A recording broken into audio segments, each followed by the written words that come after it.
Well, I feel like you're dealing with a family situation because we have the Ten of Cups in the center. This may involve an earth sign because we have the Queen of Pentacles here. So this can be a Virgo, Taurus, Capricorn that you're dealing with. Okay. I can also see a Leo because we do have strength next to the Queen of Pentacles. There's a family situation, a family, maybe even children involved in a situation. And I'm trying to see here because it's so interesting that we have the Nine of Cups, sacrificing a wish. It's like sacrificing a desire, needing strength to overcome that, because it's almost like what you wanted, your dream family, your dream home, you're needing to sacrifice the idea of it or some aspect of it, because reality is different than what you wanted it to be. So there may be a period of mopiness, melancholy, but ultimately this is a good thing, because by walking away from this false fantasy, you're seeing things for what they are, and you're able to actually be present emotionally and experience what is in front of you and the world you do have. And this ultimately leads to transformation, with the Judgment card being the overall energy. New life, new way of perceiving life, perceiving home life, family, children, relationship dynamics with children or, parents, or with ex-spouses or people we have children with. That's all possible here. I want to say that there's an understanding, or there's a realization that something that maybe wasn't emotionally mature, maybe it was a time in the relationship, or maybe it was you or the other person, this emotional immaturity, it didn't get anybody anywhere. And ultimately what it's doing is it's leading you to not getting what it is you want. You're realizing your mistakes. I think you were too feisty. Well, let's see. Let me draw some oracle cards here and see what we get. It's not terrible, because ultimately what it is you're seeing a situation for what it is, and you're finally maybe understanding that things aren't what they appeared to be or what you wanted them to be, what you hoped them to be. And that's okay though, because things are okay just where they are. I think there's been mistakes made maybe for some of you, but it's taken you a great deal of strength to overcome and learn the lessons that you've needed to learn. Now it's walking away from things that no longer serve you. It's like letting go of all this extra baggage and crap that, doesn't matter. It's like in letting go of something with the Psi card, in letting go of something, that's where you find your fortune, and that's where you find something that works for you. A merchant talks about contract, agreement, negotiations. Sorry. And so it's like finally understanding something and having a concrete plan about how you're going to make your life better. Realizing that, it doesn't have to be that way. Let's look at Judgment. It doesn't have to be the way you originally desired it to be. On the Judgment card, we have child, room, and then we have melancholy. Sorry, this cat is driving me crazy. So basically, starting new with the baby card. The room card talks about secrets, can talk about things that we've secretly desired, maybe not speaking out about that, but I kind of see this family situation tying into that, where we're wanting things to be an ideal way, realizing that it doesn't have to necessarily be that in order for us to find happiness. And this is a new realization after some melancholy, though. You know, after a period of because I feel like right now you're not satisfied with where it's at, and I think that's why you're jumping to do things to make it where you want it to be, but it's never going to be exactly perfect. And it's like, let's look at the Hangman and realizing it's honestly the best thing that you could have done for yourself. If you truly want the home that you want and you truly want the environment that you want, you need to let go of someone. And you don't have to even be with this person anymore. This can be, again, a Leo or an Earth sign, Virgo, Taurus, Capricorn. But ultimately, you gotta let them go, because you're carrying that weight. You're carrying that desire with you, and it's just holding you back from where you ultimately want to go. It's held you back for thus long, you know? Let me look at this night. I think you jumped. You've made rash decisions, and you've jumped, and you've done things that maybe now you're looking back and you're realizing it didn't express what you ultimately wanted to express, or you didn't do things the way you ultimately wanted to do them. Now you're looking back and you're analyzing past history, maybe, and you're understanding that it was like a negative turn of events with the Thief card. But I don't think you were acting in a very, I don't know, and with the Pleasure Seeker's card, this can be like, you know, frivolous behavior. And it left you in a position where you're single. Or it can be that you're learning to rebuild faith and strength and hope through this period of time where either you are with this person or you're not with this person, whomever it is for you. However, whatever it is, I see you either just emotionally letting go of this person if you're not presently with them, or if you're physically with them, I see you letting them go physically. Because ultimately, this isn't serving you. This relationship is not serving you. I have to say, for some of you, I think you're living a very sheltered life, and I'm surprised that the Hermit didn't come out here, but I kind of feel like you're very focused on just home life and being home with family. And I want to say, for some of you, money is a concern. Maybe you're working on materializing more wealth for yourself, and that's your primary focus rather than love. But I kind of feel like this is a month where you're more focused on career, focused on money, focused on prosperity. But what's very interesting is we have the Three of Wands at the end of this, and it kind of says to me that there are going to be multiple maybe offers or options throughout the month of November for you. And I see them coming in unusual or very erratic ways, kind of like you're just not expecting it, you know.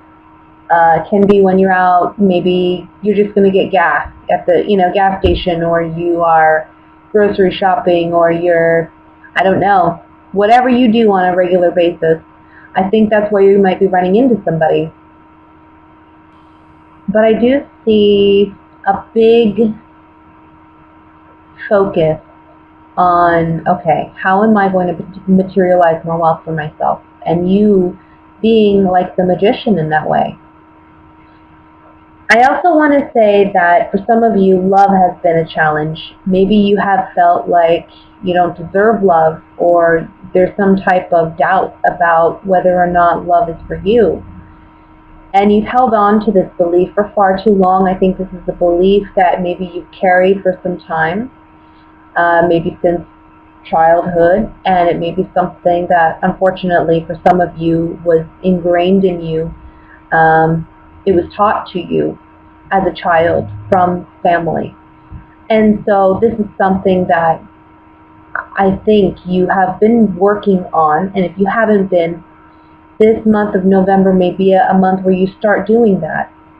And it's in healing these wounds that you manifest love for yourself, and you bring love to your doorstep with the Three of Wands.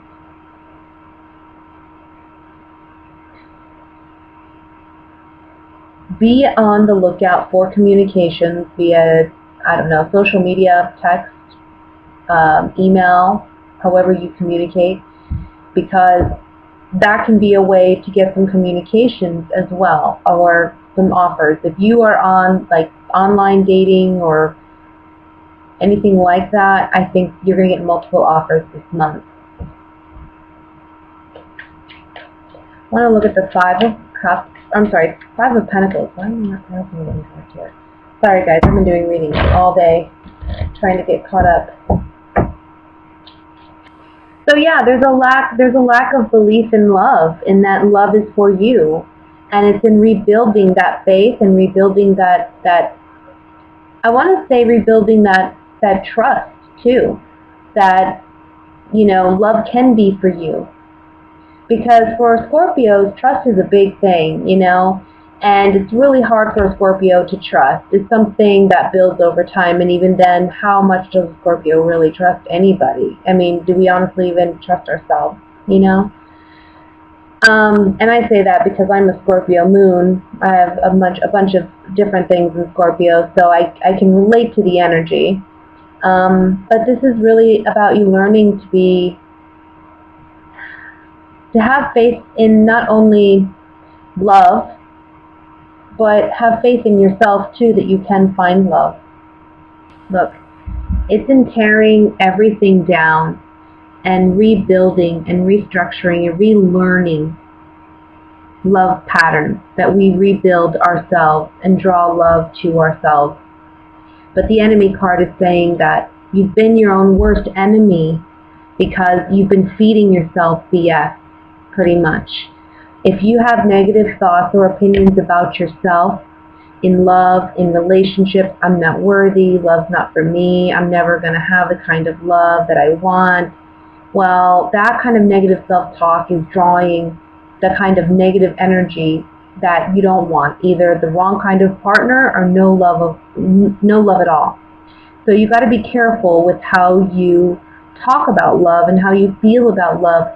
Always try to be in control of your thoughts. You know, it's a hard practice, but when you actually start practicing trying to control your thoughts, catching yourself when your mind starts going in that direction, you can really start to manifest what it is you do want. And that is emphasized here with the Magician card. Okay? Ultimately, it's about you being in control of yourself, of your destiny. That's what the Emperor is. He rules the empire. He doesn't let anybody else make the decisions for him.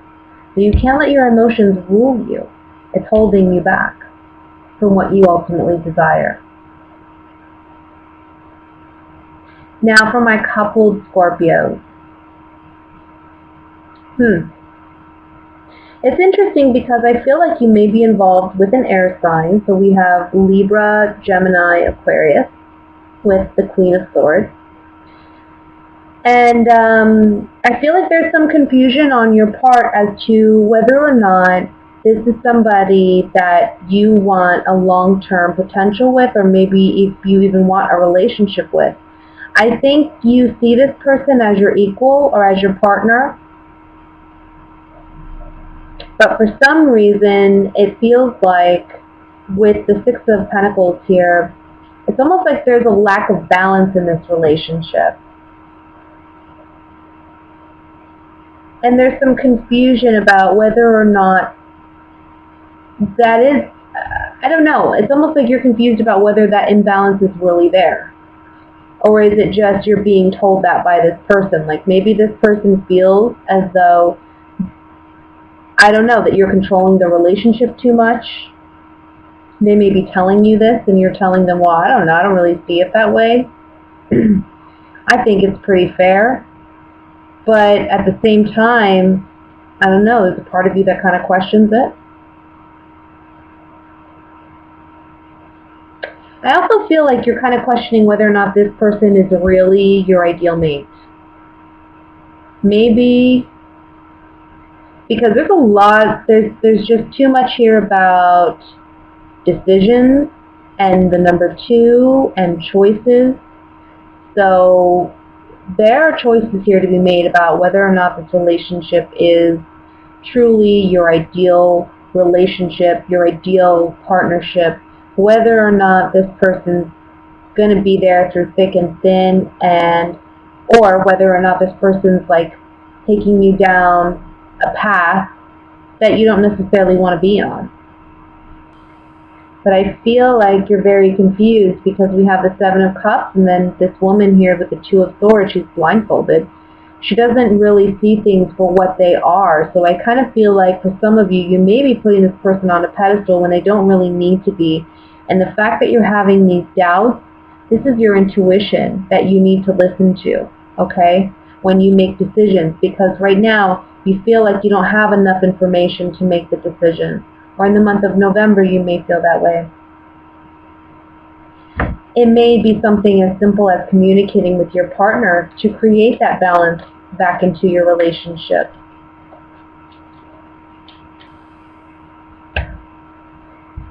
So this is a friend. This is somebody, whomever you're in a relationship with, this is a friend and a confidant. This is someone that maybe you will even have some legal ties or bindings to. So marriage for some of you. For others of you, this could be some other type of, maybe like, I don't know, you have commitments to one another. So maybe you have children together, or maybe you have a home together even. But there's also a strong friendship and bond in this relationship, and for some reason, somebody feels like they're not receiving enough. And there's some confusion on your part about why this person feels like they're not receiving enough.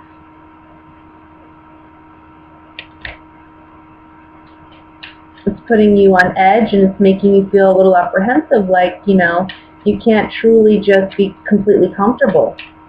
Let's look at the 6 of Pentacles.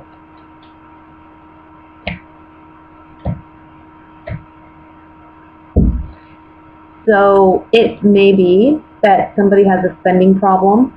It may be that somebody's pushing you towards a more stronger commitment than what you're ready to give at this point. They're wanting more. And you kind of see it as a self-serving attitude rather than it being something that is equal. Like, we're making this decision together because we want this decision together. It's more like maybe they're pressuring you into marriage and you're not ready to make that commitment yet, but they keep pushing and pushing. And you see it more as a self-serving thing rather than something that's going to benefit you as of right now.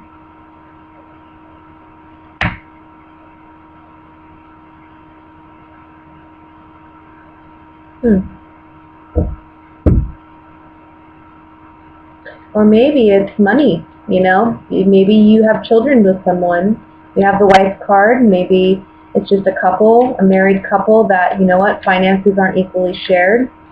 And there's a feeling like, you know, one person holds more control because of that than the other.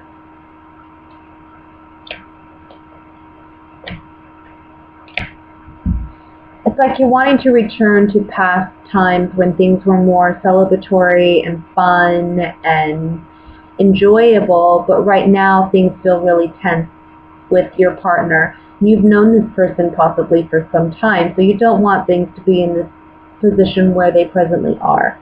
So it's like I have to make a decision about how we're going to make this work.